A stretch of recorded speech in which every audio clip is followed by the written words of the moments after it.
आज आप घर जरा जल्दी आ जाइएगा। क्यों, आज कोई खास बात है क्या? कमाल करते हैं आप भी। मलिक साहब के बेटे की शादी है आज, भूल गए आप? अरे हाँ भाई, बिल्कुल ही ज़हन से निकल गया। ठीक है, मैं जल्दी आ जाऊंगा, आप तैयार हो जाना और उनके लिए कोई गिफ्ट वगैरह देख लेना। No Rafiq, I have so much things to do. मुझे पार्लर जाना है, मुझे डिजाइनर के पास जाना है, बिल्कुल टाइम नहीं मेरे पास गिफ्ट लेने का। अब ऐसा कीजिएगा ना, आप आते हुए बहुत कुछ ले लीजिएगा, बल्कि ऐसा कीजिएगा ज्वेलर के पास जाइएगा, ज्वेलर के पास से कुछ ले लीजिएगा। अच्छा ठीक है, मैं कर लूँगा। ओके।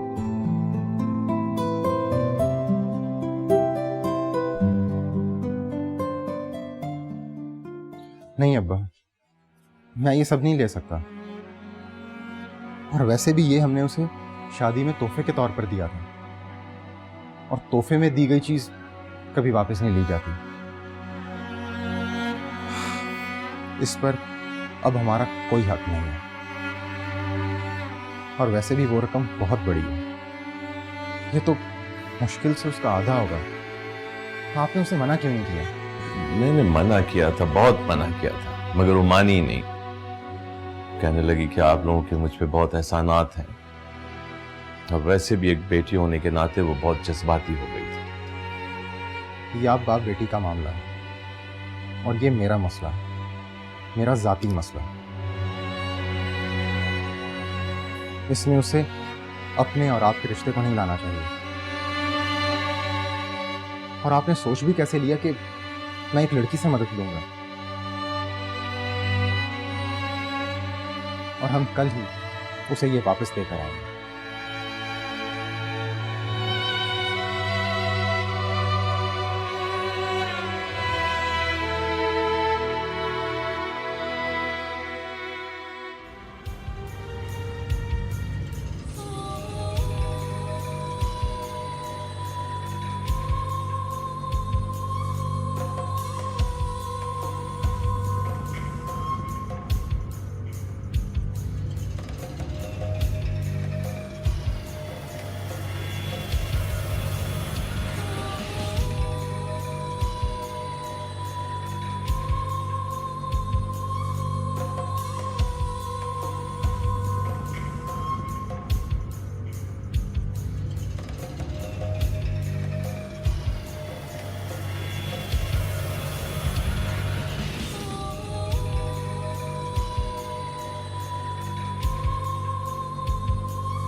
अस्सलाम वालेकुम। अस्सलाम, सब तशरीफ रखें।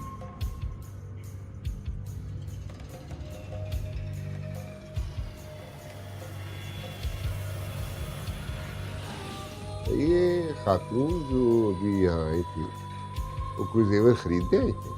जी नहीं सर, वो तो अपना जेवर लेके आई थी बेचने के लिए।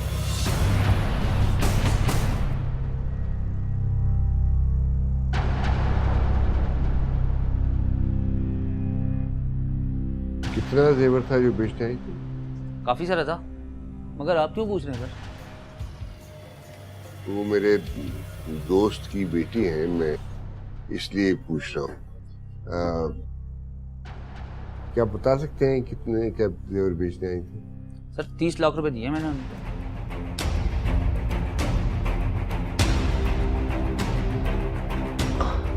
मैं देख सकता हूँ, खरीदना चाहता हूँ। अरे सर क्यों नहीं, मेरा तो काम ही यही है सर। कोई परेशानी की बात तो नहीं है ना? आई मीन कोई चोरी वगैरह की? नहीं, ऐसी कोई बात नहीं है। वैसे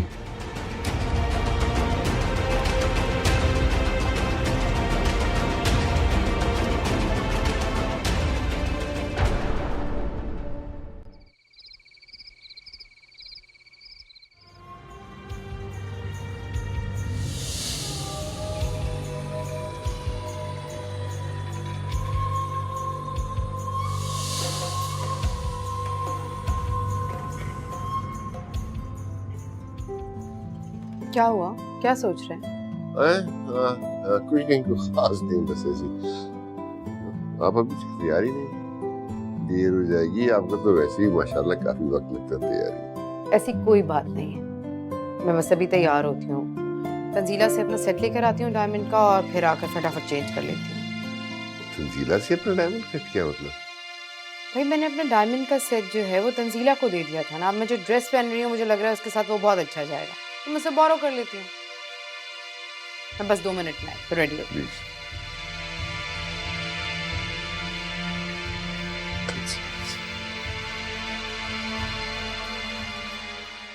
हाँ हाँ, समथिंग लाइक दैट। माशाल्लाह, एज ऑलवेज आप बहुत प्यारी लग रही हैं। रियली? एज ऑलवेज तुम बहुत अच्छी बटरिंग कर रहे हो। अरे नहीं आंटी, आदिर बिल्कुल ठीक है, आप बहुत अच्छी लग रही हैं। अच्छा, तुम कहती हो तो मान लेती हूँ, वरना ये तो हमेशा ऐसी ही बातें करता है।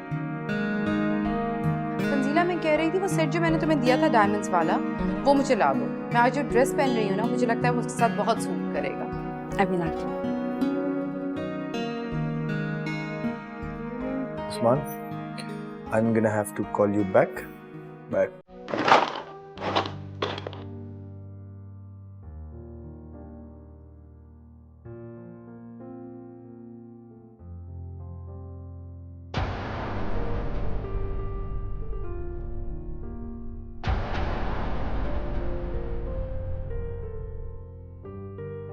क्या हो गया तंजीला, और कितनी देर लगेगी भाई? जी आंटी बस लाती हूँ।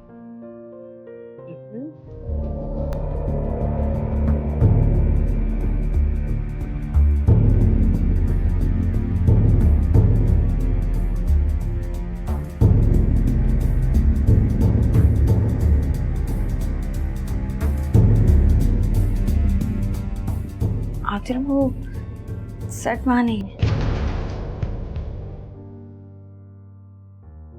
क्या मतलब नहीं है?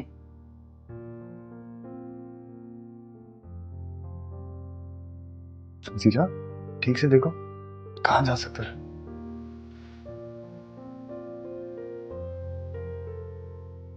अच्छा तुम परेशान हो तो चलो मेरे साथ देखो।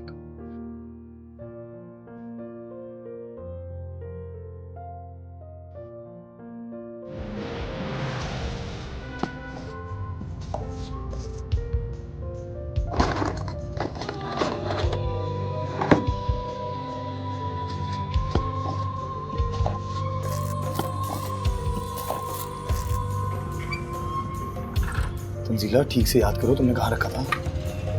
आधे मैंने अपने हाथों से यही रखा था, मुझे अच्छी तरह याद है।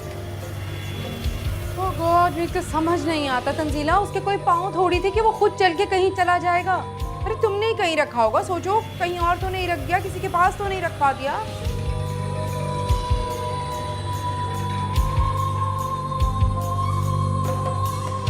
मामा आप फिक्र मत करें प्लीज, मिल जाएगा। अरे ऐसे कैसे मिल जाएगा? अब तक तो नहीं मिला वो। हद होती है लापरवाही की। अरे कोई 2 रुपए की चीज नहीं थी, 30-40 लाख रुपए का सेट था वो। All my mistake. Mistake is mine. तुम्हारी औकात ही नहीं थी कि तुम्हें इतना महंगा सेट दिया जाता। मैंने तुम पे ट्रस्ट किया। आखिर इससे बात पूछो कि क्लियर सच सच बताए कि वो सेट कहाँ गया, ठीक है? ऐसे हमें बेवकूफ ना बनाए। मामा प्लीज, ये आप कैसी बातें कर रही हैं? ठीक ही तो कह रही हूँ मैं। आतिफ, इसे कहो वो सेट ढूंढे और जल्दी से मेरे रूम में लेकर आए। मुझे तो कुछ समझ नहीं आ रहा भाई, ऐसे कैसे घर से जा सकती है कोई चीज? मामा रिलैक्स करें, कैसी बातें कर रही हैं?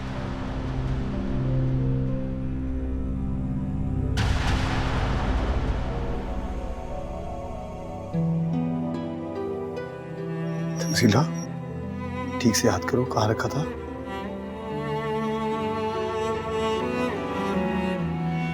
तंजीला,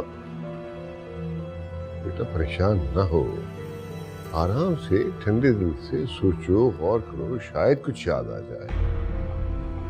अरे आप तो ऐसे कह रहे हैं जैसे कुछ हुआ ही नहीं है।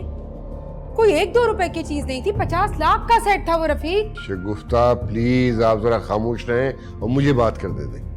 अंकल मैं सच कह रही हूँ, मैंने वहीं रखा था, लेकिन अब जाकर देखा तो वहाँ नहीं है। वही तो खुद समझ नहीं आ रहा कि कहाँ गया। बेटा याद करो, जब तुम मुझसे टकरी थी तो तुम्हारे पास कोई और था किसी और ने तुम्हें देखा हो, कोई मुलाजिम हो सकता है, कोई। वो लड़की कहाँ है? बुलाएं जरा उसे। नहीं है वो, चली गई। यहाँ नहीं, कहाँ चली गई वो? गांव चली गई। गाँव गई है? कब गई है, कैसे गई है? कल परसों, पता नहीं कब, मुझे याद नहीं, लेकिन वो नहीं कर सकती है काम।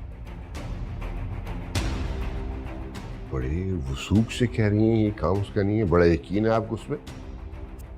Of course, वो खानदानी मुलाजमा है, उसकी 3rd जनरेशन है जो हमारे घर में काम कर रही है। उसकी नानी, उसकी दादी सब काबिले भरोसा थी, वो भी काबिले भरोसा है।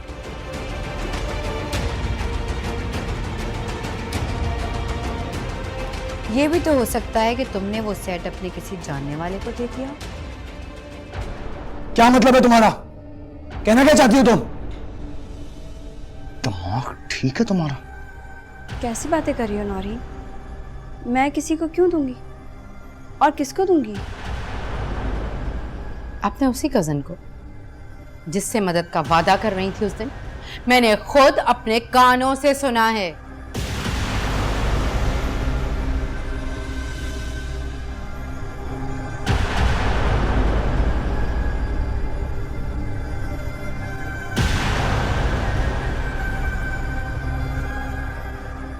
नहीं नहीं आंटी, ऐसा कुछ नहीं है। हाँ, मैंने उसे कहा ज़रूर था, लेकिन उसने साफ इनकार कर दिया था। ये तो आप कह रही हैं ना, हमें क्या मालूम, तुमने खुद जाकर दे दिया उसे। आंटी,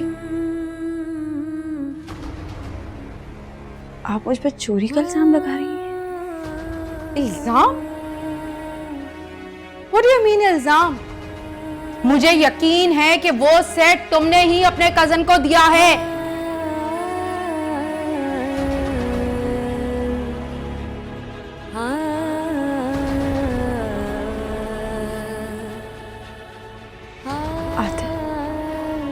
आंटी गलत कह रही। मैंने वो सेट फैसल को नहीं दिया। आप तो मुझे चोर नहीं समझते ना।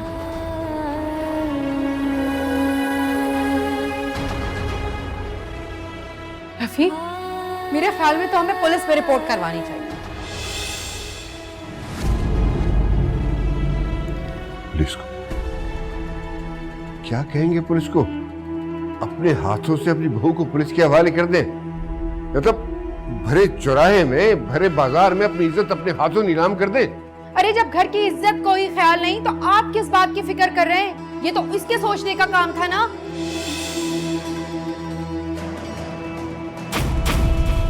अभी तुम्हारा ताया जिंदा है, बस कोई भी एक लफ्ज नहीं बोलेगा। आप लोगों ने मेरी बच्ची पर चोरी का इल्जाम लगाया। आप लोगों को एक बार भी इस मासूम के आंसू दिखाई नहीं दिए।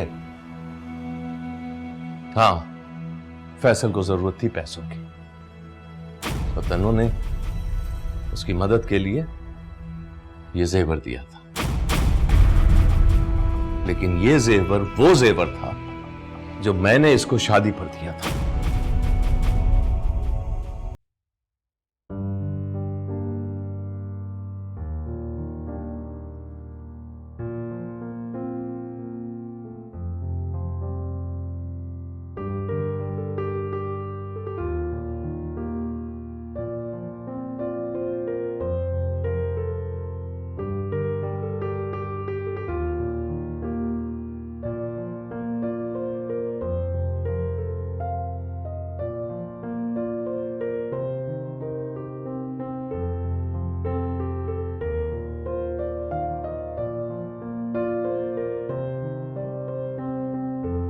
तुमसे ये उम्मीद नहीं थी आदर।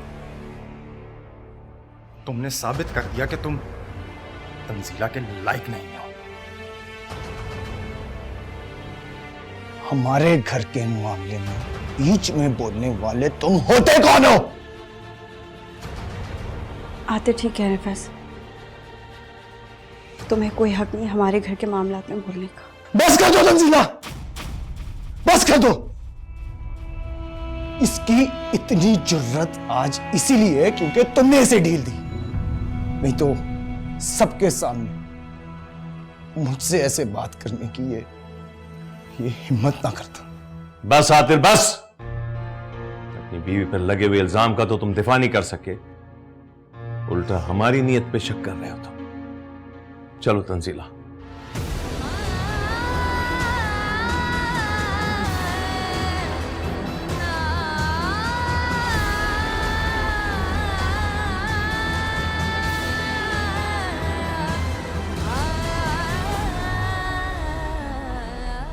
मिल गया जवाब तुम्हें आतिर का।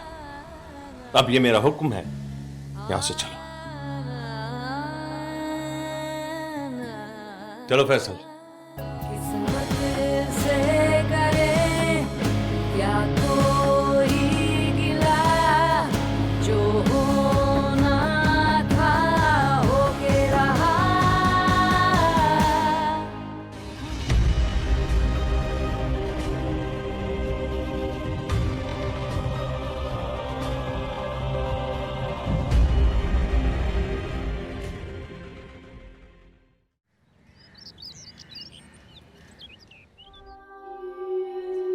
यकीन नहीं आ रहा मुझे, तंजीला इस घर से, आतिर की जिंदगी से बिलाखिर चली गई। यकीन तो मुझे भी नहीं आ रहा आंटी, बस एक धड़का सा लगा हुआ है। धड़का? कैसा धड़का? आंटी इससे पहले भी तन्नो आतिर की जिंदगी से चली गई थी, लेकिन फिर लौट आई। और ऐसा ना हो कि इस बार भी वो वापस आ जाए।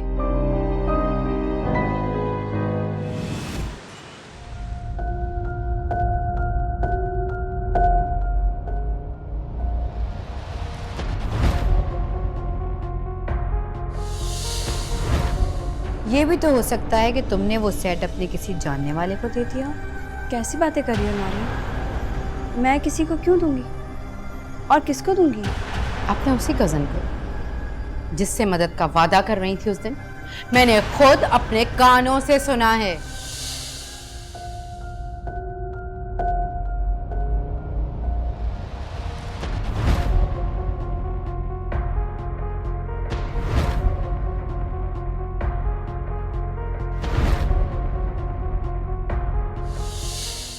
हाँ, फैसल को जरूरत थी पैसों की, तो तन्नू ने उसकी मदद के लिए ये जेवर दिया था।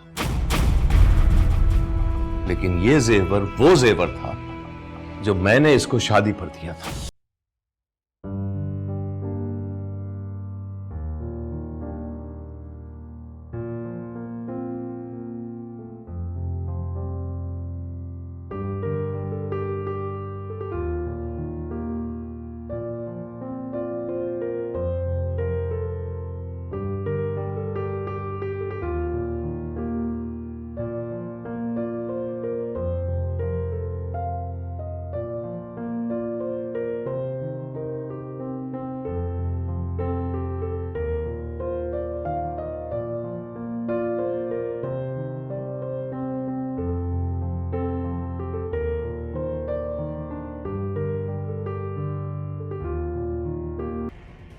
तो इसका मतलब तीर बिल्कुल ठीक निशाने पर लगा इस बार, जिसकी चुभन तुम्हें तन्नो के चेहरे पर जरूर दिखी होगी। ना कि सिर्फ तीर निशाने पर लगा, इनफैक्ट उसकी तकलीफ से निकलने वाले आंसू वो भी देखने वाले थे।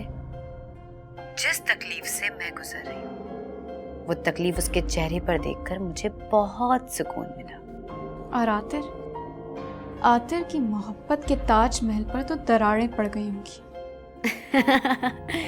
ऐसी वैसी। और जिस बेरुखी से आतिर ने तन्नो से मुंह मोड़ा, वो मंजर देखने वाला था। काश मैं उस मंजर को कैमरे में कैद कर पाती। जितनी शिद्दत मोहब्बत में होती है, दरारें पड़ने पर उतनी ही तकलीफ महसूस होती है। काश तुम यहाँ होती तो उस तकलीफ को अपनी आंखों से देख पाती।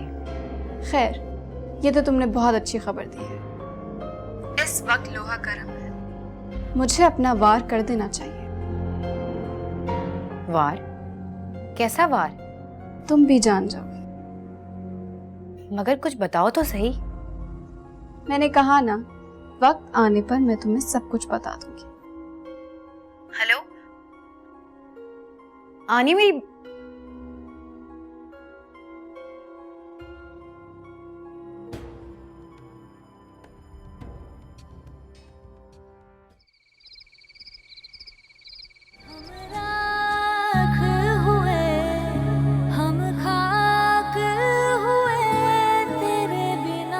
बस कर दो तंजीला, बस कर दो।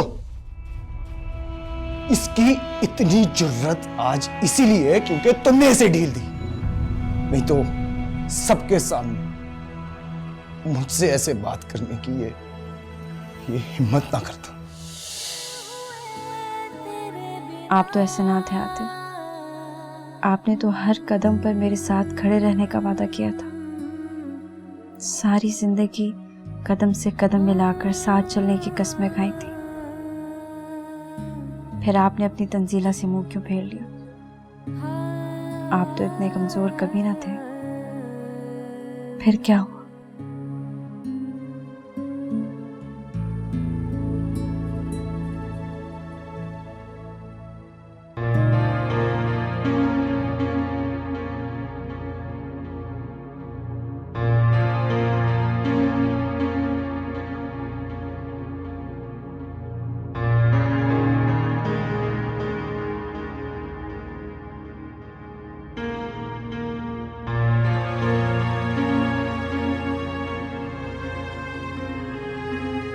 आतिर को याद करके रो रही है।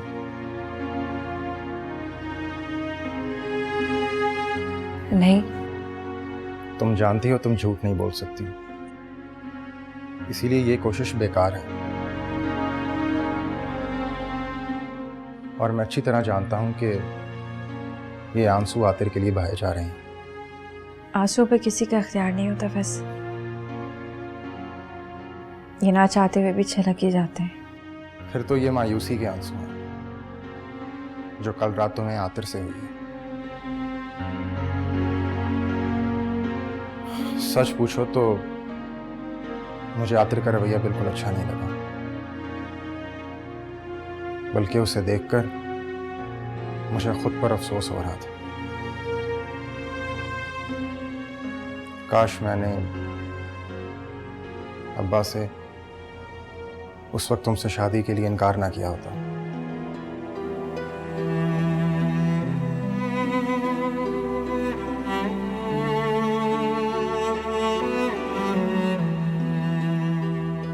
मुझे अब्बा को आतिर के बारे में नहीं बताना चाहिए था। ना मैं उन्हें बताता, ना ये सब। कैसी बातें कर रहे हो वैसे? कल जो कुछ भी हुआ, आतिर ने जो कुछ भी कहा, ये मेरा और आतिर का जाती मामला है। तुम्हें इस बारे में इतना परेशान होने की जरूरत नहीं। मियां बीवी में छोटे मोटे झगड़े होते रहते हैं। इसका ये मतलब तो नहीं कि वो एक दूसरे से बात करना छोड़ दें, एक दूसरे को याद करना छोड़ दें। छोटे मोटे झगड़े तुम इसे मामूली सी बात समझती हो? उन्होंने तुम पर चोरी का इल्जाम लगाया है, तुम्हारी किरदार कशी की है, तुम्हारे और मेरे रिश्ते को पामाल करने की कोशिश की है, और तुम्हारे लिए ये मामूली सी बात है? हाँ, क्योंकि इल्जाम आंटी ने लगाया है, आतिर ने नहीं। अच्छा, तो फिर उसने उस वक्त तुमसे मुंह क्यों फेर लिया? क्यों स्टैंड नहीं लिया तुम्हारे लिए? और जब तुम्हें उसकी जरूरत थी वो तुम्हारे साथ नहीं था तंजीला, और तुम अभी उसकी तरफदारी कर रही हो? हाँ, कर रही हूं। ये मेरा और आतिर का मामला है, खुदा के लिए तुम बीच में मत आओ। मैंने अपना मुकदमा अपने रब पे छोड़ दिया, उसका जो फैसला होगा मुझे कबूल होगा। उफ तक नहीं करूंगी। मैं तुम्हारी बहुत इज्जत करती हूँ, लेकिन प्लीज मेरे मामलात से दूर रहो। रिश्तों को बचाने की खातिर हमने तो निभाई सब। एक बार जो गलती की है वो दोबारा नहीं करूंगा तंजीला। किया था ये जान। हटो मेरे रास्ते से। क्यों खड़ी हो मेरे रास्ते में? एक बीवी अपने शौहर के कमरे के दरवाजे के बाहर क्या कर सकती है? बकवास बंद करो और जाओ यहाँ से। क्यों? क्या मैं आपकी बीवी नहीं? आपने मुझसे शादी नहीं की? तो फिर मेरे साथ ये सलूक क्यों? क्यों आतिर? जवाब दे मुझे। नौरीन, मैं तुमसे कितनी बार ये बात कर चुका हूँ, कितनी बार मैं तुम्हें समझा चुका हूँ कि तुम्हारा और मेरा रिश्ता मेरे लिए सिर्फ और सिर्फ एक कागजी रिश्ता है, इससे बढ़कर कुछ भी नहीं। तंग आ गई हूं मैं सुन सुनकर। कागजी रिश्ता, कागजी रिश्ता। मत भूलें आतिर, उस कागज पर आपने ही दस्तखत किए थे, और वो भी सबके सामने, इस तन्नों की तरह सबसे छुपकर नहीं। वो मेरी मजबूरी थी। कैसी मजबूरी? और जब निभा नहीं सकते थे तो क्यों शादी की मुझसे? क्यों मेरी जिंदगी बर्बाद की? इनकार।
इतनी आसानी से मैं तुम्हें नहीं छोड़ूंगी आतिर। जिस दर्द और तकलीफ से मैं गुजरी हूं, उस दर्द और तकलीफ से तुम्हें भी गुजरना होगा।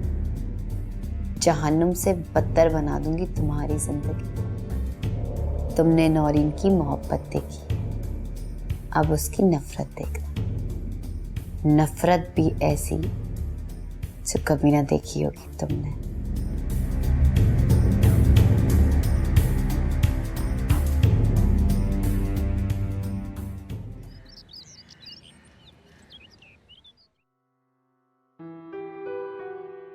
ये क्या हो रहा है सब है? क्या हाल बना रखा?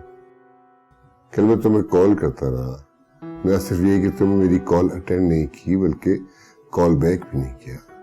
रात को भी देर से घर आए, तुमसे बात नहीं हो सकी।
ये एक हसीन इत्तेफाक है या फिर तुम मेरा पीछा कर रहे हो? ये तुम्हारे लिए हसीन इत्तेफाक हो सकता है, लेकिन मेरे लिए महज इत्तेफाक है। इत्तेफाक तो एक बहाना है, हमें तेरे दिल के करीब आना है। बेकार का फ्लर्ट करने की जरूरत नहीं ना, मुझे तुमसे सीरियस बात करनी है। कुछ भी कहो, मैं सुनने के लिए तैयार हूँ। इनफैक्ट बेताब। ऐसा करते हैं, कहीं चलकर बैठते हैं और एक अच्छी सी कॉफी पीते हैं। वहीं चलते हैं जहां हम पहले जाया करते थे। ये बहुत सीरियस मैटर है, मैं तुम्हें वार्न कर रहा हूँ। उस रोहिल से दूर रहो, वो अच्छा आदमी नहीं है। अच्छा, वैसे तुम मेरी इतनी परवाह क्यों कर रहे हो? इससे ये साफ जाहिर होता है कि तुम मुझसे आज भी उतनी मोहब्बत करते हो जितनी पहले करते थे। मैंने कहा था ना, तुम मुझे इतनी आसानी से भूल नहीं सकोगे। जुनेद, ये मेरी मोहब्बत ही है जिसकी जलन ने तुम्हें मेरे सामने लाकर खड़ा कर दिया। इसे तुम्हारी खुशफहमी समझूं या फिर बेवकूफी? और ना तो मुझे तुमसे मोहब्बत है और ना ही कोई जलन, पर हाँ, साथ गुजारे बस वक्त का कुछ पास रखते हुए तुम्हें समझा रहा हूं कि रोहिल से दूर तुम्हारे लिए बेहतर है। लफ्जों की हेर-फेर से मोहब्बत को छिपाने की कोशिश मत कर। मान लो कि तुम मुझसे आज भी उतनी ही मोहब्बत करते हो। फजूल बातें मत करो ना, तुम शादीशुदा और तुम्हारा एक शोहर है। रोहिल जैसे शख्स के पीछे अपनी जिंदगी बर्बाद मत करो। ये सब कुछ करके वो अपने शौहर को और खुद को धोखा दे रही। मेरा काम था समझाना। चलता हूं। जुनेद, मेरी बात तो सुनो।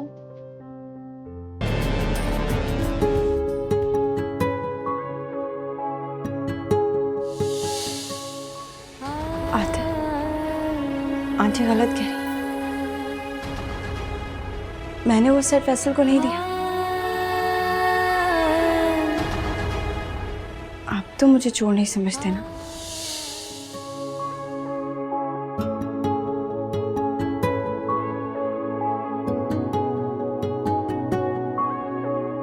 देखूं मैं तुम्हें संग ही अपने, तुम साथ मेरे लम्हा लम्हा, बस दे या सदा रब्बा सुन मेरे दिल की दुआ, लिख फिर से नसीबा तो मेरा, लिख फिर से नसीबा। हेलो तंजीला,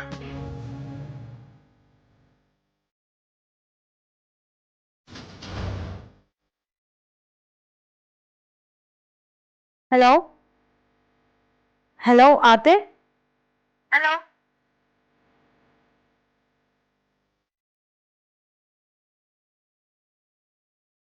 लगता है मैं गलत वक्त पर आ गया। I am sorry. वो अब्बा तुम्हें बुला रहे थे।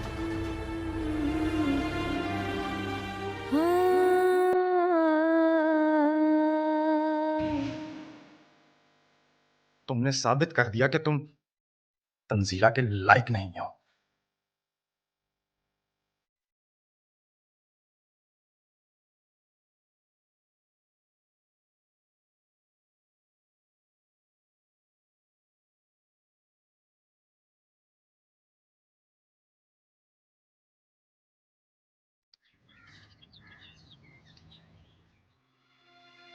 अस्सलाम वालेकुम साहब जी।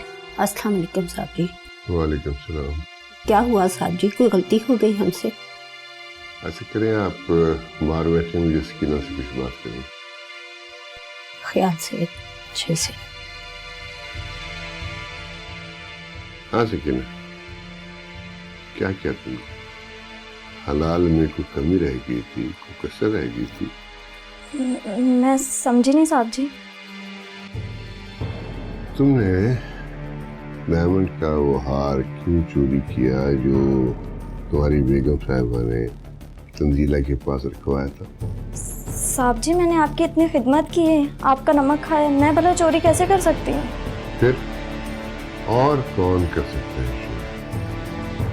उस कमरे में तुम्हारे सिवा कोई दूसरा मुलाजिम तो जाता तक नहीं। फिर किसने की हरकत? वो जी साहब जी। देखो, तुम मुझे सारी बात सच सच बता, इसी में तुम्हारी बचत है।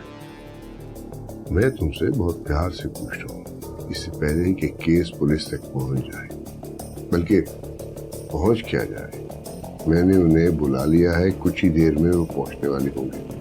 बेहतर है उनके आने से पहले पहले सारी बात मुझे बता दो,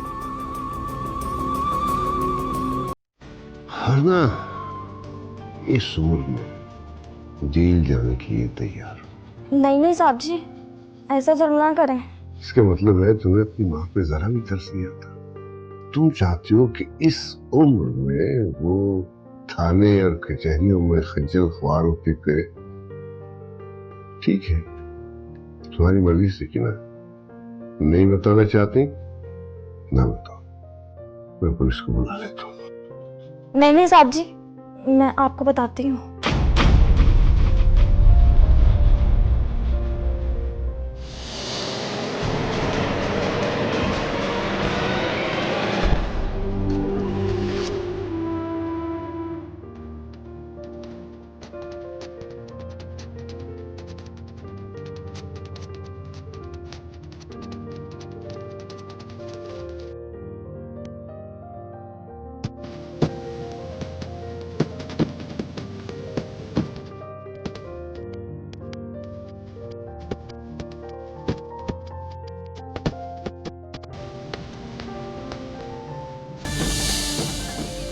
वो साहब जी, वो सेट मैंने बड़ी बेगम साहिबा के कहने पर चोरी किया था और उन्हीं को दे दिया।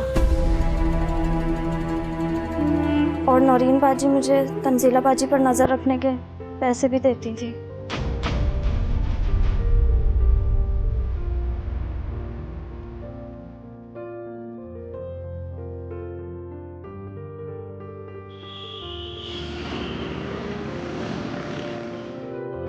मेरी समझ में नहीं आ रहा मैं आप लोगों से किस तरह बात करूं। शगुफ्ता से ज्यादा तंजीला का कसूरवार मैं हूं, क्योंकि मैंने ये वादा किया था कि तंजीला को उस घर में कोई तकलीफ नहीं होगी। लेकिन उसके बाद इसके साथ जो सलूक उस घर में हुआ, उसकी वजह से तो मैं माजरत का हक भी खो चुका हूं। लेकिन फिर भी आप लोगों से हाथ जोड़ के माफी मांगता हूं। अंकल, ये आप क्या कर रहे हैं? मुझे आपसे कोई शिकवा, कोई गिला नहीं। हाँ, आतिर के रवैये पर बहुत दुख हुआ, क्योंकि एक आतिर ही तो है मेरी जिंदगी में, जिनसे मेरी सारी उम्मीदें वापस थी। उन्होंने वादा किया था कि हर मुश्किल में मेरा साथ देंगे, लेकिन वक्त आने पर उन्होंने भी मुंह फेर लिया। नहीं तंजीला बेटी, आतिर ऐसा नहीं है। वो ऐसा करने का तस्वुर भी नहीं कर सकता। लेकिन क्या करें, बाज़ औक़ात जिंदगी में हालात व वाक़यात का सिलसिला कुछ ऐसा बन जाता है कि इंसान उसके सामने बिल्कुल बेबस हो जाता है, कुछ कर ही नहीं पाता, सोचने समझने की सलाहियतों से भी महरूम हो जाता है। आतिफ बेचारे के साथ भी पै दर पै ऐसे ही वाक़यात हुए। एक्सीडेंट पे उसका माजूर हो जाना, तुम्हारा उसकी जिंदगी से निकल जाना, और फिर नौरीन का जबरदस्ती उसकी जिंदगी में शामिल हो जाना, ये ऐसे वाक़यात हैं जिसमें वो बिल्कुल अपनी सुध-बुध, अपने होशो हवास खो बैठा था। इसलिए बेटा मैं खुद हिम्मत करके तुम्हें देने के लिए आया।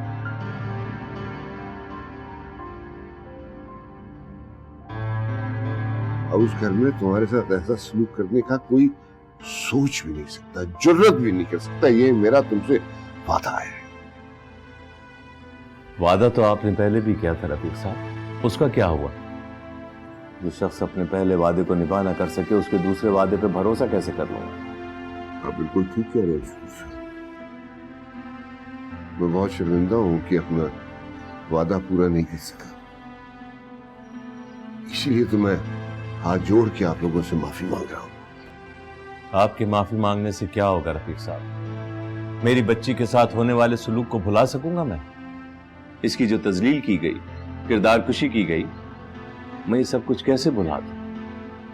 अब तंजीला आपके यहाँ नहीं रहेगी। मैं जानती हूँ ताया जान, आप ये सब मेरी मोहब्बत में कह रहे हैं। आपके लहजे की ये सख्ती मेरी वजह से है। लेकिन ताया जान, आतिर के वालिद की हैसियत से अंकल मेरे लिए मेरे वालिद की जगह है और मेरे लिए उतने ही मोहतरम हैं जितने आप मेरे लिए मोहतरम हैं। ये खुद चलकर मुझे लेने आए, मैं इन्हें इनकार नहीं कर सकती। जिस तरह आप मुझे लेने आए थे और मैंने आपको इनकार नहीं किया था।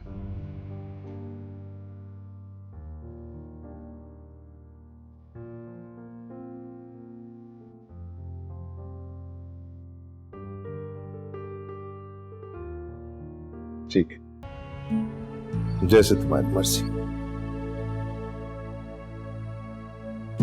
बहुत शुक्रिया शुक्र साहब।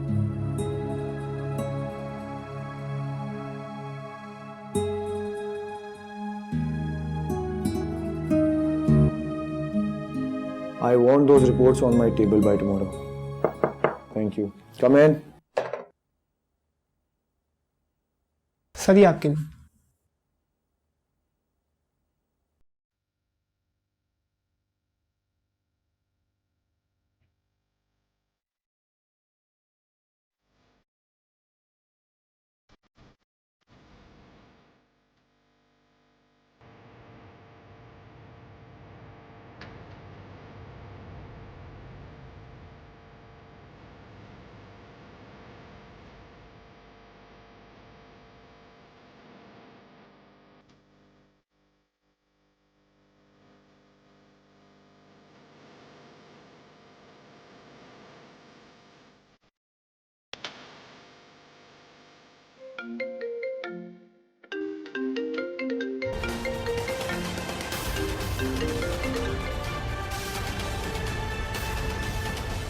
मैंने आपके लिए एक तोहफा भिजवाया है। उम्मीद है अब तक तो आप तक पहुंच चुका होगा। तो ये मेहरबानी मुझ पर तुमने की है। जाहिर है, मुझसे बढ़कर इतना मेहरबान दोस्त और कौन हो सकता है आपका। और अब तो आपको यकीन आ गया होगा ना कि तंजीला और फैसल के बीच में क्या ताल्लुक था, और मेरा फैसल से ताल्लुक टूटने के पीछे किस ताल्लुक का हाथ। मैं कैसे मान लूं ये तस्वीरें असली? ये कहीं फोटोशॉप भी तो हो सकता है, कंप्यूटर ट्रिक भी तो हो सकता है। अपने इल्जाम को साबित करने के लिए तुम कुछ भी कर सकती हो। बिल्कुल हो सकती है ट्रिक, लेकिन अगर मुझे ट्रिक करनी होती तो मैं बहुत पहले कर चुकी होती ना। और ये तो आप अच्छी तरह जानते हैं कि इन तस्वीरों के पीछे कैद, ये मंजर, हसीन लम्हे जो तंजीला और फैसल ने हॉस्पिटल में साथ गुजारे, अकेले, जब आप बिस्तर पे पड़े हुए थे। उन्होंने आपकी इस हालत का कोई एहसास नहीं किया। गौर से देखिए, वही हॉस्पिटल, वही कपड़े, वही कॉरिडोर। इश्क जब सर चढ़कर बोलता है तो होश कहाँ रहता है आतिर कि इंसान कहाँ खड़ा है, क्या कर रहा है, किसके साथ है। इश्क तो अंधा होता है ना। आनिया, shut up. Just shut up.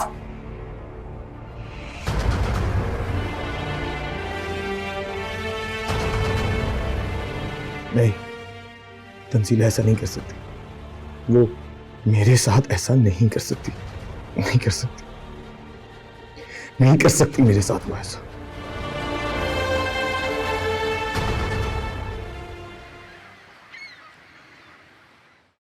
इतनी देर नौरीन, कहीं जा रही हो? जी अच्छा, मैं ये कहना चाह रही थी कि अब जब तंजीला चली गई है यहाँ से, तो तुम आतिर के रूम में क्यों नहीं शिफ्ट हो जाती? बल्कि अच्छा होगा अगर तुम बाहर आना जाना अपना कम कर दो। अपना मैक्स टाइम तुम आतिर के साथ स्पेंड करो, ताकि तुम लोगों की आपस के इख्तलाफात ख़त्म हो, फिर दूरियां मिटें, तभी तो तुम उसके करीब आ सकोगी ना। एटलीस्ट ट्राई तो करो। आंटी, आपको क्या लगता है कि मैंने ये सब नहीं किया? और ये सब करके देख चुकी हूं मैं। लेकिन आतिर, वो हमेशा की तरह मुझे उस तन्नों के इश्क में धुतकार कर चले गए। और मैं भी एक इंसान हूं, एक औरत हूं, मेरे सीने में भी दिल है जो सिर्फ आपके बेटे के लिए धड़कता है। लेकिन उनको उस तन्नों के अलावा किसी और के दिल की धड़कन सुनाई ही नहीं देती। और जहां तक मेरा अंदाजा है, आपका ये चोरी वाला ड्रामा भी ज्यादा दिन नहीं चलेगा। और आप देखिएगा, आज नहीं तो कल आतिर फिर उस तन्नों को हमारे सामने लाकर खड़ा कर देंगे, और मैं और आप सिर्फ देखते रह जाएंगे।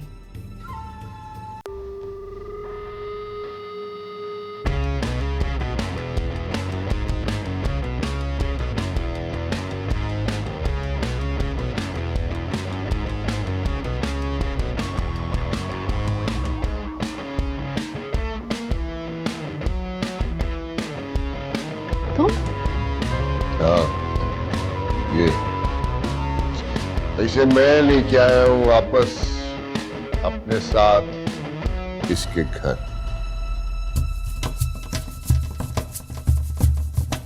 क्या कह रहे हैं रफीका? आप क्यों लेकर आए इसको वापस? शगुफ्ता, मेरा ख्याल था कि वक्त और हालात ने तुम्हें बदल दिया होगा। तुम तो बदल गई, लेकिन तुम्हारा दिल नहीं बदला।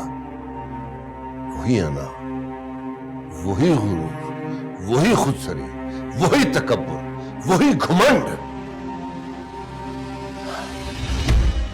इन माँ बेटियों ने तुम्हारी आंखों पे वहम और तवहम परस्ती की ऐसी बत्ती बांध दी है कि ना तुम्हें अपना बेटा नजर आता है और ना इस मासूम बच्ची की बेगुनाही।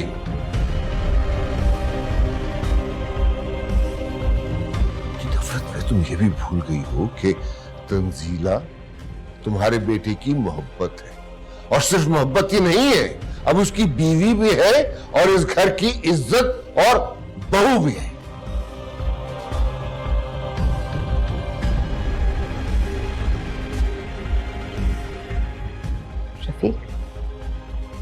बेटे की ही मोहब्बत में मैंने इसे अपनाया था, ना चाहते हुए इसे इस घर में आने की जगह दी मैंने, जबकि इसकी नहूसत की वजह से मेरे बेटे पे क्या क्या नहीं गुजरी। जान से जाते जाते बचा वो माजूरी सही उसने। फिर भी आप कहेंगे कि मेरा वहम गलत है, मैं तोहम परस्त हूं और मैं पता नहीं क्या गलत कर रही हूं। क्या करूं? इसकी आती उतारूं, सर पे बिठा लूं? क्या चाहते हैं आप रफीक? ठीक है, अगर एक मां की अपने बेटे से मोहब्बत तोहम परस्ती है तो हाँ हूं, मैं हूं तोहम परस्त। मेरा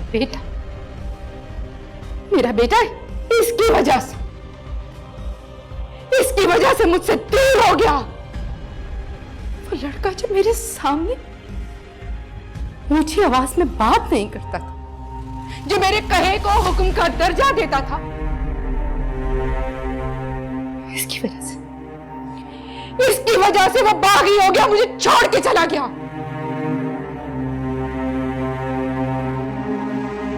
इसने मुझसे मेरा बेटा छीना, मैं इसे कभी माफ नहीं करूंगी, मैं इसे कभी माफ नहीं करूंगी रफीक।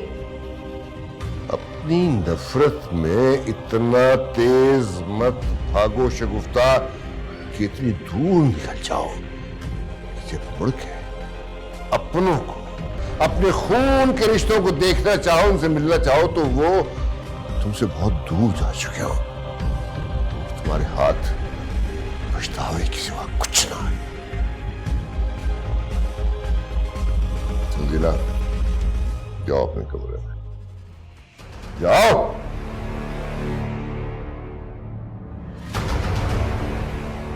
रुको।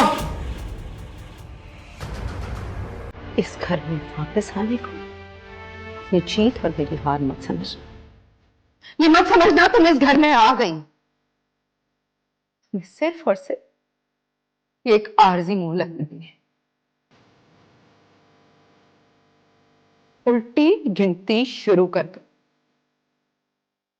मैं तुम्हें इस घर में टिकने नहीं दूंगी, ये बात अपने दिमाग में रख लेना।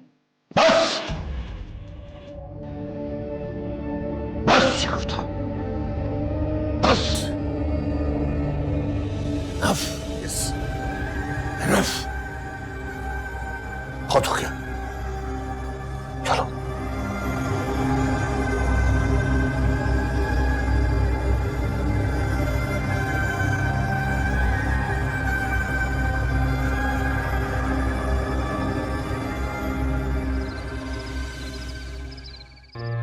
अब्बा, आपने उसे जाने क्यों दिया? इतना सब कुछ होने के बावजूद उसे नहीं जाना चाहिए था। मैंने तो साफ मना कर दिया था रफीक साहब को, लेकिन फिर तंजीला खुद इसरार करने लगी। अब भला ऐसे में कैसे रोक सकता था उसे? वो तो बेवकूफ है अब्बा, आपको तो उसे समझाना चाहिए था। उन्होंने इतना बड़ा इल्जाम लगाया उस पर, और वो आतिर, उसने कुछ भी नहीं कहा और वो फिर से वहां चली गई।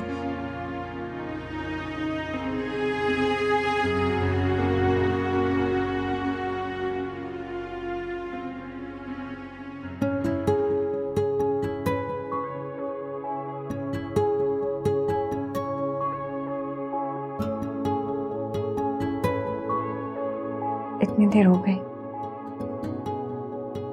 पता नहीं आतिर कहाँ रह गए। देखूं मैं तुम्हें संग ही अपने, तुम साथ मेरे लम्हा लम्हा। देखूं मैं तुम्हें संग ही अपने, तुम साथ मेरे लम्हा लम्हा।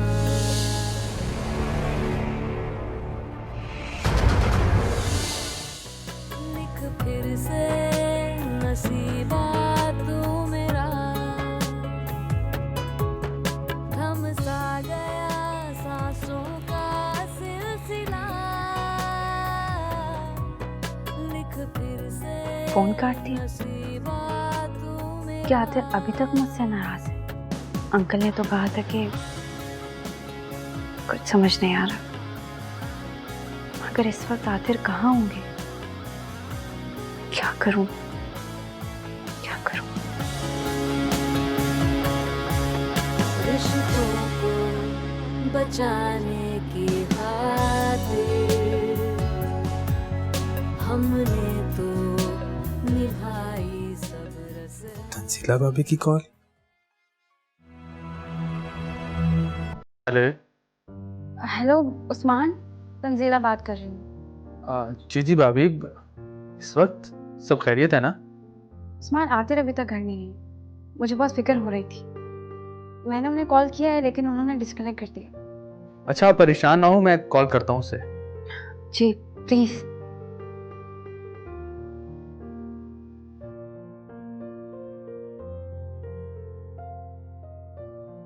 कहाँ चला गया ये?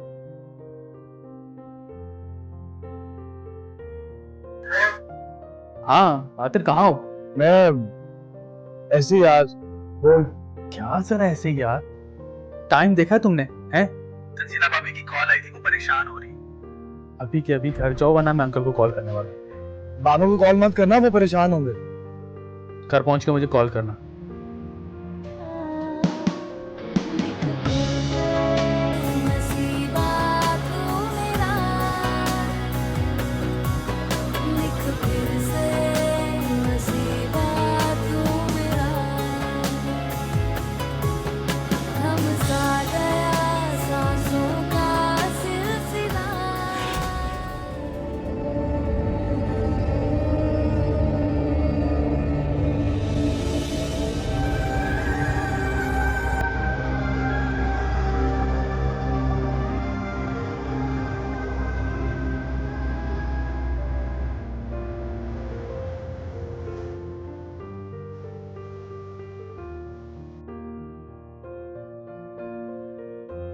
कैसे हैं आप? ठीक हूँ।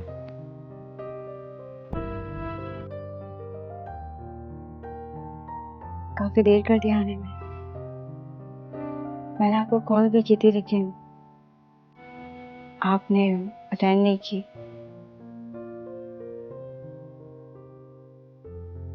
सो जाओ, सुबह बात करते हैं।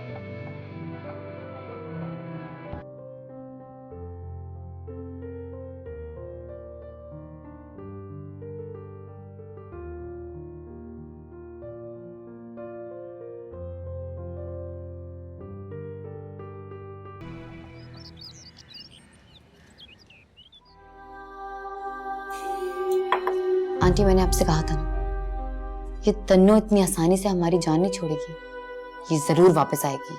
और देख लिया आपने। और अम्मी ठीक कहती थी कि जहां उस मनहूस के पांव एक बार पड़ जाए, सारी जगह बर्बाद हो जाती है। अब आप हमारे घर को ही ले लें। बचपन से जवानी तक क्या क्या तकलीफें नहीं देखी हमने।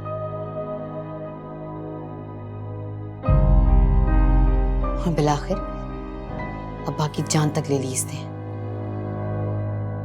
और अब वो इस घर में आकर बैठ गई है।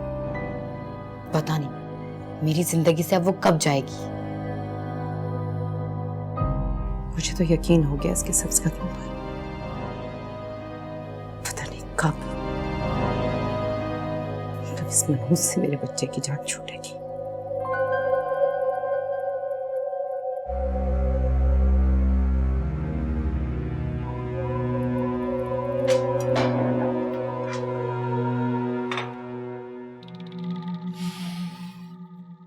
मैंने नई मुलाजमा रख ली है, आज वो आएगी।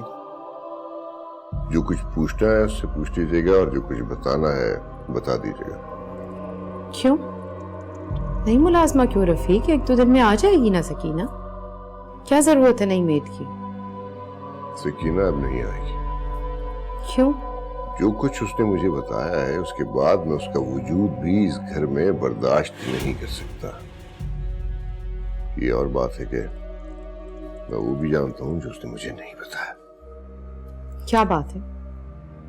क्या बताया है उसने आपको? क्या कहना चाहते हैं आप? जो मैं कहना चाहता हूँ वो आप अच्छी तरह जानती हैं और जो मैं कह रहा हूँ वो भी जानती हैं। इसलिए बेहतर होगा कि आइंदा आपका और नौरीन का रवैया तंजीला के साथ बेहतर ही रहे।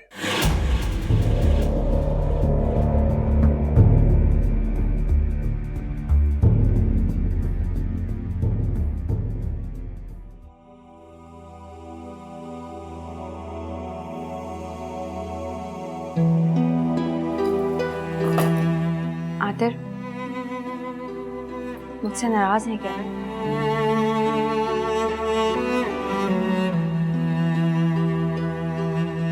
मैं आपसे बात कर रही हूँ। आखिर नाराजगी की वजह तो पता चले। मुझे बहुत देर हो रही है, रात में बात करते हैं। आतिर,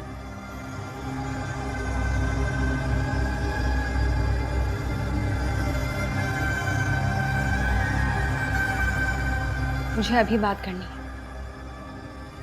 रात में आपने कहा था कि आप सुबह बात करेंगे और अब फिर कह रहे हैं कि रात में बात करेंगे। इसका तो ये मतलब हुआ कि आप मुझसे बात ही नहीं करना चाहते।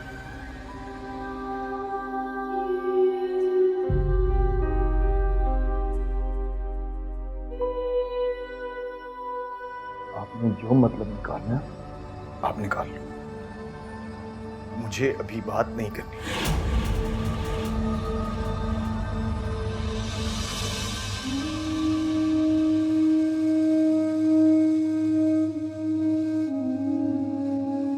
पता नहीं क्यों, लेकिन हमेशा मुझे उस तन्नो के सामने हार माननी पड़ती है, हर बार।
और देख के बताओ कि किस्सा क्या है।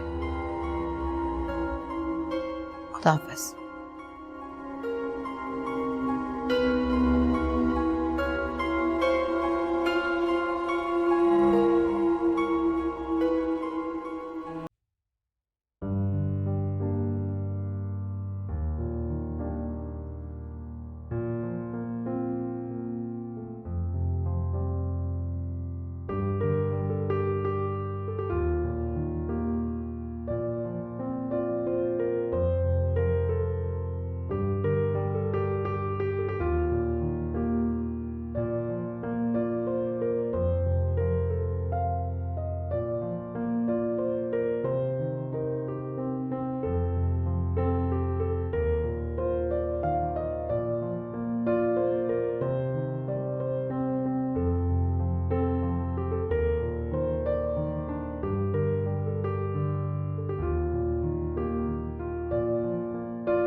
अंकल आपको कोई काम था तो मुझे बुला देते। मेरा ही यहाँ आना मुनासिब था। जेवर को पहचानती हो?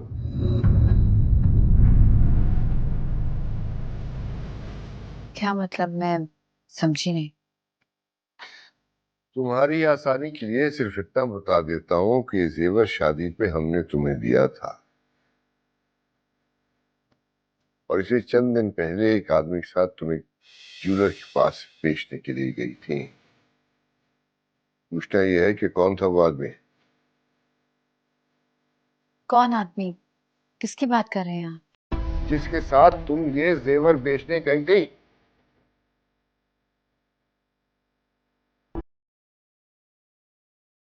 मैं किसी को नहीं जानती और ये जेवर किसी और का भी हो सकता है।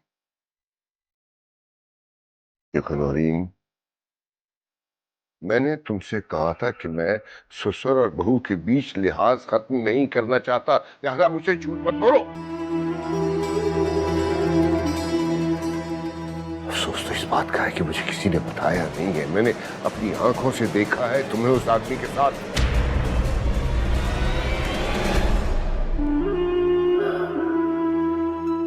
देखो, सकीना भी मुझे तुम्हारे बारे में सब कुछ बता चुकी है और आतिर अभी तक इस बारे में कुछ नहीं जानता। मैं तुम्हारी सारी गलतियां, सब खताएं भूल के एक बार फिर तुम्हें माफ करने को तैयार हूं, अगर तुम खुद को और अपने चाल चलन को दुरुस्त कर लो तो। क्योंकि तंजीला की तरह तुम भी मेरी बहू हो और मैं नहीं चाहता कि तुम्हारे साथ जिंदगी में कुछ ऐसा हो जिसमें कल को तुम्हें भी पछतावा हो और इंसानियत के नाते से हमें भी।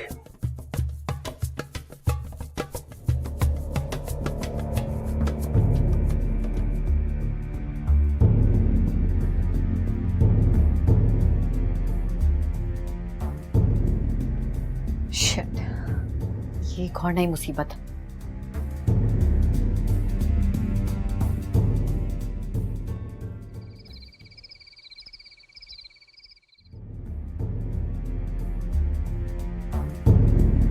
अजीब मुसीबत है। अजाब बन गई है मेरी जिंदगी। एक तरफ ये तन्नू, उसकी परेशानी खत्म नहीं हुई, और अब ये अंकल की परेशानी, सब चीजों ने मुझे मुश्किल में डाल दिया है। इस सकीना की बच्ची मेरे हाथ लग जाए, जान से मार डालूं उसे। पहले पता होता है इतनी कच्ची निकलेगी तो उसे कभी शामिल ही ना करती। इस सारे मामले में खामखा इस आनिया के चक्कर में आकर मुसीबत गले डाल ली मैंने। अम्मी और नानी भी यहाँ नहीं है, ऊपर से नंबर ही बंद है। करूं क्या? सकीना वाली बात तो फिर भी संभाल ली जाएगी, लेकिन अगर अंकल ने आखिर को या आंटी को रोहेल के बारे में बता दिया तो सारी मेहनत पर पानी पड़ जाएगा। एक आंटी ही तो है जिनका इस घर में मुझे सहारा है। कहीं इस बात पर उन्होंने मुझसे मुंह फेर लिया, और अगर ऐसा हुआ तो आखिर को तो बहाना मिल जाएगा मुझे छोड़ने का, और वो तन्नू मेरे सामने और तनकर खड़ी हो जाएगी। नहीं, कुछ ना कुछ तो करना पड़ेगा।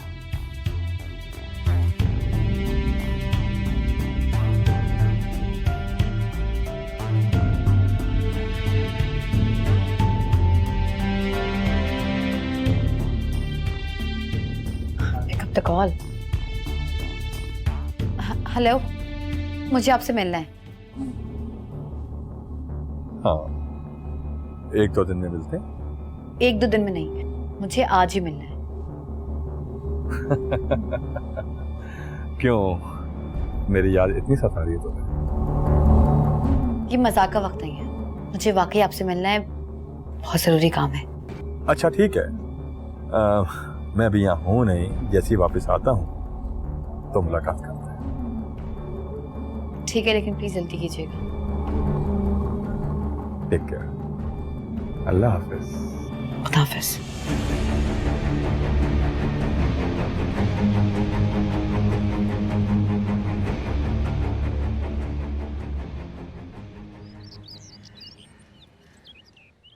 आतिफ, ये सब क्या है?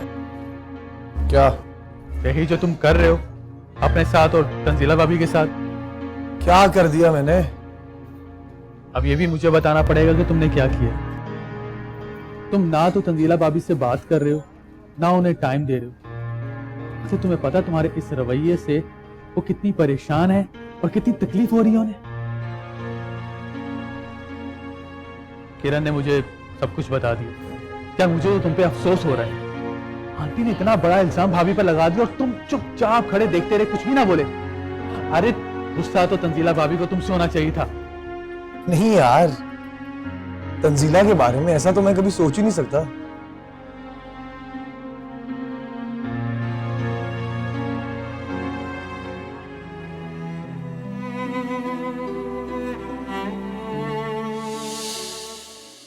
आप मेरी जिंदगी है,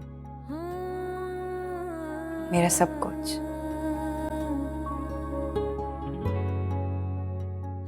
मेरी सुबह भी और मेरी शाम भी।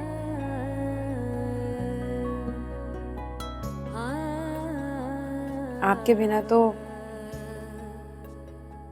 अब मैं जिंदगी का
देखो आतिफ, अगर कोई बात है ना उसे सॉर्ट आउट करो। अब मुझे बताओ, शायद मैं तुम्हारी कोई हेल्प कर सकूं। कोई बात नहीं, इस ऑफिस की टेंशन। आतिफ, तुम्हारी आंखें साफ कह रही हैं कि कोई बात है।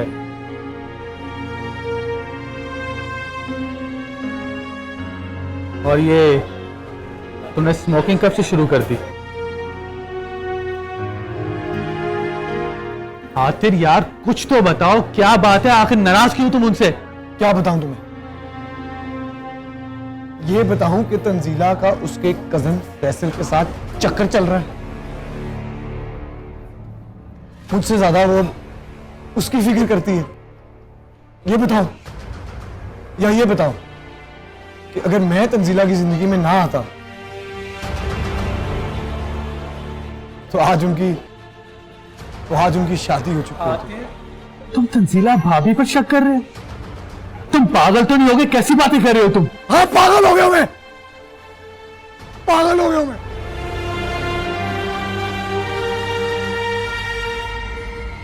जिस लड़की के लिए मैं सारी दुनिया छोड़ने के लिए तैयार हूं, जिसके लिए मैं अपनी मां के सामने खड़ा हो गया, वो मुझे धोखा दे रही है, वो भी उस फैसल की खातिर। बस कर दो आतिफ, तुम तंजीला भाभी के बारे में ऐसा सोच भी कैसे सकते हो? नहीं सोच सकता, इसीलिए तो आज तक बर्दाश्त कर रहा हूं। मतलब?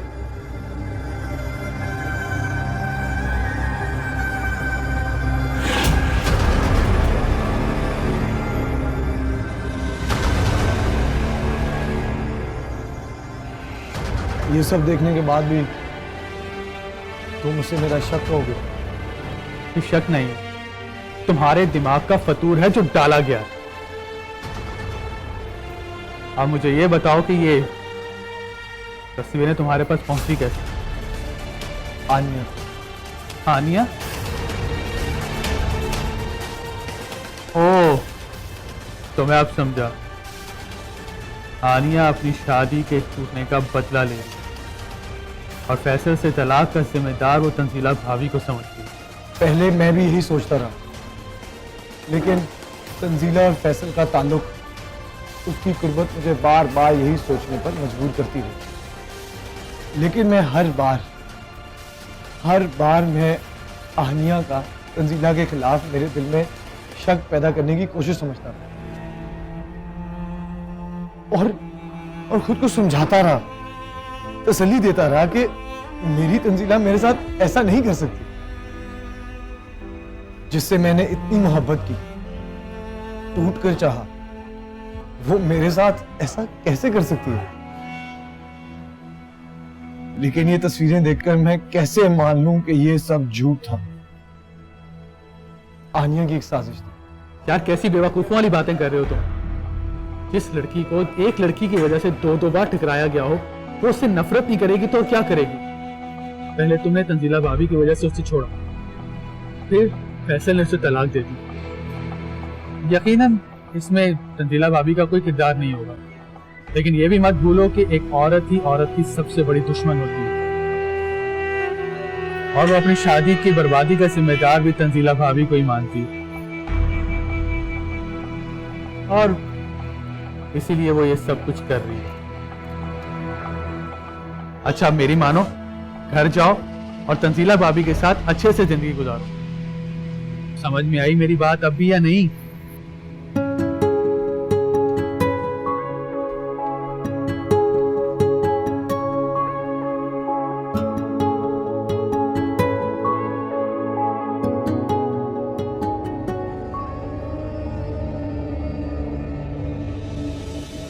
रफीक, खैरियत है? आप क्या सोच रहे हैं? कुछ नहीं, ऐसे ही। मुझे ये बताओ, तुम्हारा सारा जेवर का? कुछ बैंक में है और कुछ मेरे पास घर पे। क्यों, सब खैरियत है ना? हाँ खैरियत ही है, खैरियत है। नौरीन की ज्वेलरी का? नौरीन के पास। अच्छा, अब मुझसे पूछे बगैर नौरीन को कोई ज्वेलरी या मजीद रकम देने की जरूरत नहीं। ओके, लेकिन इसकी कोई खास वजह? वजह भी मालूम हो जाएगी। फिलहाल जो मैंने कहा है बस उस पर अमल करें। ओके। बीबी जी, वो तंजीला बीबी को पता नहीं क्या हो गया। क्या हो? वो साहब जी, मैं जब कमरे में गई तो तंजीला बीबी बेहोश हो गई थी। मैंने जल्दी से सहारा देकर उन्हें बिस्तर पर लिटा दिया। आप लोग जल्दी चलें, वो बिस्तर पर बेहोश पड़ी हैं। चल चल।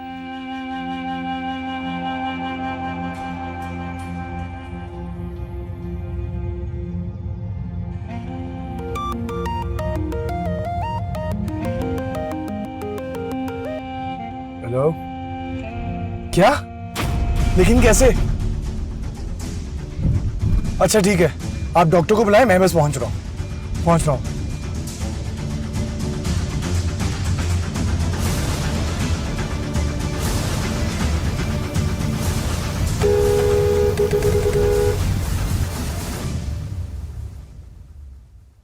परेशानी की कोई बात नहीं, आपकी बहू अब बिल्कुल ठीक है। बल्कि मुबारक हो आपको, आपके घर नया मेहमान आने वाला है। आपकी बहू माँ बनने वाली है।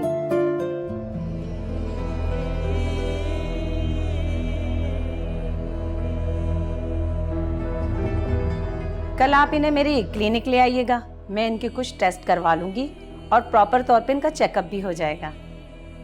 ठीक है, अब मैं चलती हूँ। जी, थैंक यू वेरी मच।